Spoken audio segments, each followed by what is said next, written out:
প্রিয় দর্শক, আসসালামু আলাইকুম। আশা করছি সবাই ভালো আছেন। আজ আমরা আলোচনা করব একটি অনন্য এবং বিস্ময়কর ইতিহাস নিয়ে।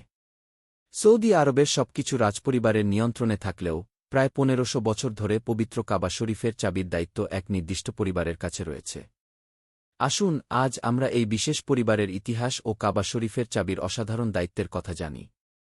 আপনারা কি জানেন, পবিত্র কাবা শরীফের চাবির দায়িত্ব বহনকারী পরিবারটি হল মক্কার বনু তালহা গোত্র।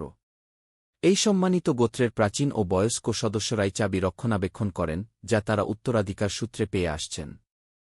মক্কা বিজয়ের পর মহানবী হজরত মুহাম্মদ সাল্লাল্লাহু আলাইহি ওয়াসাল্লাম এই পরিবারকেই চাবির দায়িত্বে রেখে যান এবং তাদের হাতে চাবিটি অর্পণ করেন। মক্কা বিজয়ের দিন নবী করিম সাল্লাল্লাহু আলাইহি ওয়াসাল্লাম কাবা ঘর পবিত্র করেন এবং এরপর তিনি আবার বনু তালহা গোত্রের হাতে চাবিটি ফিরিয়ে দেন। তিনি বলেন, হে বনি আব্দুদ্দুর, কিয়ামত পর্যন্ত এই চাবি তোমাদের জন্যই থাকবে। জালিম ছাড়া কেউ এটি তোমাদের থেকে ছিনিয়ে নিতে পারবে না।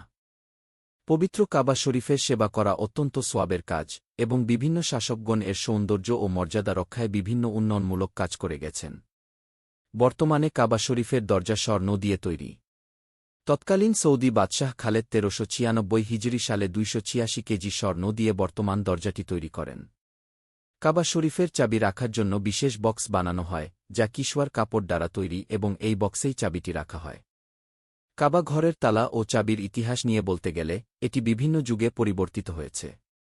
শেষ তালাচাবি তৈরি করা হয় অটোমান সাম্রাজ্যের যুগে মাজলুম বাদশাহ আব্দুল হামিদের নির্দেশে। তবে আধুনিক সৌদি আরবের প্রতিষ্ঠাতা বাদশাহ খালেদ ইবনে আব্দুল আজিজ এই তালা ও চাবি পরিবর্তন করেন। এরপর ২০১২ সালেও আবারও চাবি পরিবর্তন করা হয়।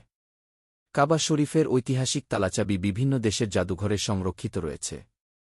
তুরস্কের ইস্তাম্বুলের তোপকাপি জাদুঘরে রয়েছে ৫৪টি চাবি। এছাড়া প্যারিসের একটি জাদুঘরে রয়েছে ২টি চাবি এবং কায়রোর ইসলামী আর্ট জাদুঘরে রয়েছে একটি চাবি। প্রিয় দর্শক, পবিত্র কাবা শরীফের এই চাবির ইতিহাস আমাদের মনে করিয়ে দেয় এই পরিবারের উপর মহান আল্লাহর এক অনন্য দান। এই সম্মান তারা প্রায় ১৫০০ বছর ধরে বহন করে চলেছেন। আশা করি এই ভিডিওটি দেখে আপনারা উপকৃত হয়েছেন এবং এই ইতিহাস আপনাদের হৃদয়ে গভীরভাবে স্থান করে নিয়েছে। আমাদের চ্যানেলটি সাবস্ক্রাইব করতে ভুলবেন না এবং ভিডিওটি লাইক ও শেয়ার করুন যেন অন্যরাও জানতে পারে এই বিস্ময়কর ঐতিহ্যের কথা।